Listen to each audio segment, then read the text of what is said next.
شروع اللہ کا نام لے کر جو بڑا مہربان نہایت رحم والا ہے۔ اے پیغمبر، کافروں کا شہروں میں ٹھاٹھ سے گھومنا تمہیں دھوکہ نہ دے، یہ دنیا کا تھوڑا سا فائدہ ہے، پھر آخرت میں تو ان کا ٹھکانہ دوزخ ہے اور وہ بری جگہ ہے۔ لیکن جو لوگ اپنے پروردگار سے ڈرتے رہے ان کے لیے باغ ہیں جن کے نیچے نہریں بہہ رہی ہیں اور وہ ان میں ہمیشہ رہیں گے، یہ اللہ کے ہاں سے ان کی مہمانی ہے، اور جو کچھ اللہ کے ہاں ہے وہ نیکوکاروں کے لیے بہت اچھا ہے۔ اور بعض اہل کتاب ایسے بھی ہیں جو اللہ پر اور اس کتاب پر جو تم پر نازل ہوئی اور اس پر جو ان پر نازل ہوئی ایمان رکھتے ہیں اور اللہ کے آگے عاجزی کرتے ہیں اور اللہ کی آیتوں کے بدلے تھوڑی سی قیمت نہیں لیتے، یہی لوگ ہیں جن کا صلہ ان کے پروردگار کے ہاں تیار ہے، اور اللہ جلد حساب لینے والا ہے۔ اے اہل ایمان، کفار کے مقابلے میں ثابت قدم رہو اور استقامت رکھو اور مورچوں پر جمے رہو اور اللہ سے ڈرو تاکہ مراد حاصل کرو۔ شروع اللہ کا نام لے کر جو بڑا مہربان نہایت رحم والا ہے۔ لوگو، اپنے پروردگار سے ڈرو جس نے تم کو ایک شخص سے پیدا کیا، یعنی اول اس سے اس کا جوڑا بنایا، پھر ان دونوں سے کثرت سے مرد و عورت پیدا کر کے روئے زمین پر پھیلا دیے۔ اور اللہ سے ڈرو جس کے واسطے سے تم ایک دوسرے سے حقوق کا مطالبہ کرتے ہو، اور قطع رحمی سے بچو، کچھ شک نہیں کہ اللہ تمہیں دیکھ رہا ہے۔ اور یتیموں کا مال جو تمہاری تحویل میں ہو ان کے حوالے کر دو، اور ان کے پاکیزہ اور عمدہ مال کو اپنے ناقص اور برے مال سے نہ بدلو، اور نہ ان کا مال اپنے مال میں ملا کر کھاؤ کہ یہ بڑا سخت گناہ ہے۔ اور اگر تم کو اس بات کا خوف ہو کہ یتیم لڑکیوں کے بارے میں انصاف نہ کر سکو گے تو ان کے سوا جو عورتیں تم کو پسند ہوں، 2 یا 3 یا 4 ان سے نکاح کر لو۔ اور اگر اس بات کا اندیشہ ہو کہ کئی عورتوں سے انصاف نہ کر سکو گے تو ایک ہی عورت سے نکاح کرو یا باندی سے تعلق رکھو جس کے تم مالک ہو، اس طرح تم بے انصافی سے بچ جاؤ گے۔ اور عورتوں کو ان کے مہر خوشی سے دے دیا کرو، ہاں اگر وہ اپنی خوشی سے اس میں سے کچھ تم کو چھوڑ دیں تو اسے مزے سے کھا لو۔ اور کم عقلوں کو ان کا مال جسے اللہ نے تم لوگوں کے لیے سبب معیشت بنایا ہے مت دو، ہاں اس میں سے ان کو کھلاتے اور پہناتے رہو اور ان سے معقول بات کہتے رہو۔ اور یتیموں کو بالغ ہونے تک کام کاج میں مصروف رکھو اور جانچتے رہو، پھر بالغ ہونے پر اگر ان میں عقل کی پختگی دیکھو تو ان کا مال ان کے حوالے کر دو، اور اس خوف سے کہ وہ بڑے ہو جائیں گے، یعنی بڑے ہو کر تم سے اپنا مال واپس لے لیں گے، اس کو فضول خرچی اور جلدی میں نہ اڑا دینا۔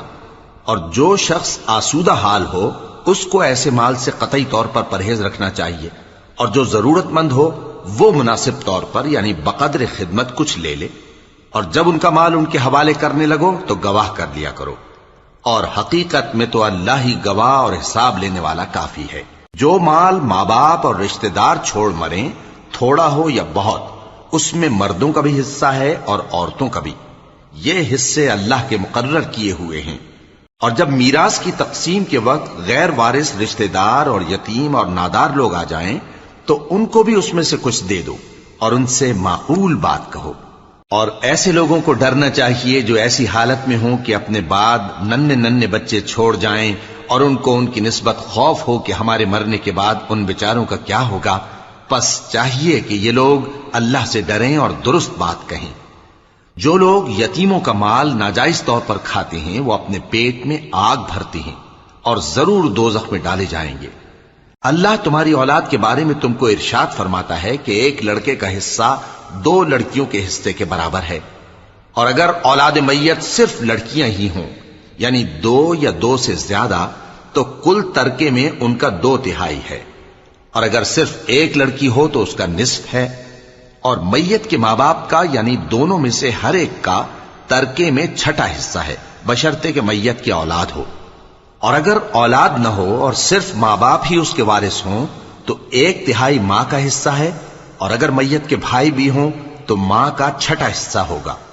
اور یہ تقسیم ترکہ میت کی وصیت کی تعمیل کے بعد جو اس نے کی ہو یا قرض کے ادا ہونے کے بعد جو اس کے ذمے ہو عمل میں آئے گی۔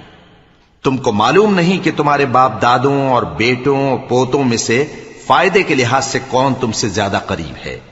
یہ حصے اللہ کے مقرر کیے ہوئے ہیں، اور اللہ سب کچھ جاننے والا ہے، حکمت والا ہے۔ اور جو مال تمہاری بیویاں چھوڑ مریں اگر ان کی اولاد نہ ہو تو اس میں سے نصف تمہارا ہے، پھر اگر ان کی اولاد ہو تو ترکے میں تمہارا حصہ چوتھائی ہے، لیکن یہ تقسیم وصیت کی تعمیل کے بعد جو انہوں نے کی ہو یا قرض کے ادا ہونے کے بعد جو ان کے ذمے ہو کی جائے گی۔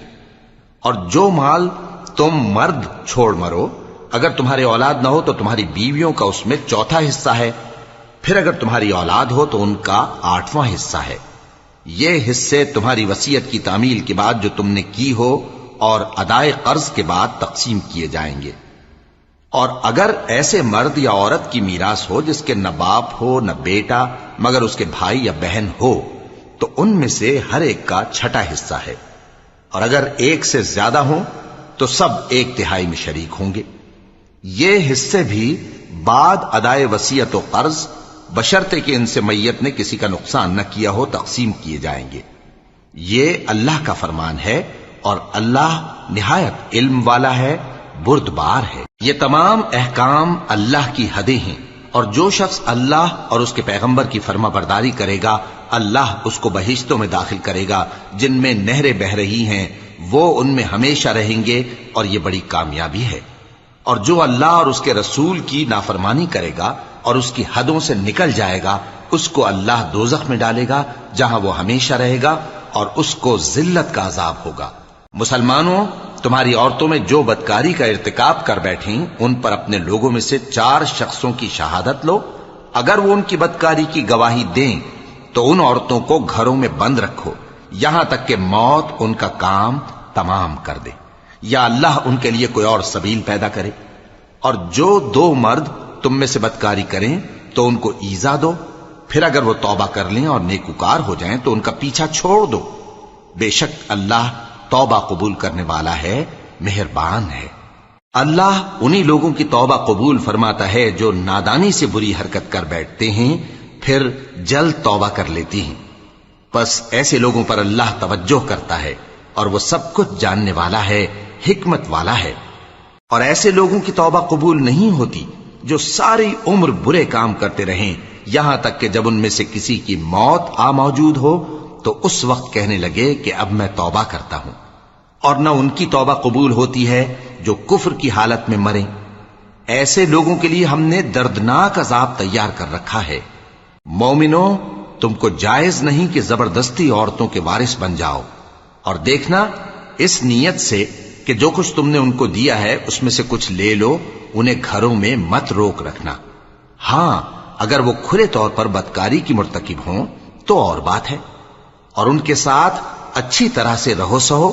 پھر اگر وہ تم کو ناپسند ہوں تو عجب نہیں کہ تم کسی چیز کو ناپسند کرو، اور اللہ اس میں بہت سی بھلائی پیدا کر دے۔ اور اگر تم ایک عورت کو چھوڑ کر دوسری عورت کرنی چاہو اور پہلی عورت کو ڈھیر سا مال دے چکے ہو تو اس میں سے کچھ مت لینا، بھلا تم بہتان لگا کر اور کھلا گناہ کر کے اپنا مال اس سے واپس لوگے؟ اور تم دیا ہوا مال کیوں کر واپس لے سکتے ہو جبکہ تم ایک دوسرے کے ساتھ صحبت کر چکے ہو اور وہ تم سے پختہ عہد بھی لے چکی ہیں؟ اور جن عورتوں سے تمہارے باپ دادا نے نکاح کیا ہو ان سے نکاح نہ کرنا مگر جاہلیت میں جو ہو چکا سو ہو چکا۔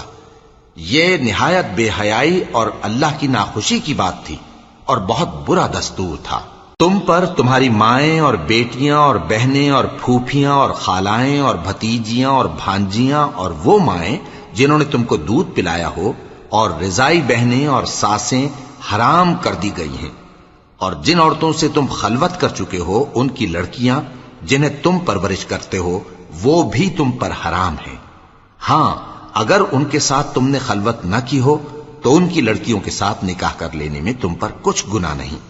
اور تمہارے صلبی بیٹوں کی عورتیں بھی اور 2 بہنوں کا اکٹھا کرنا بھی حرام ہے، مگر جو ہو چکا سو ہو چکا۔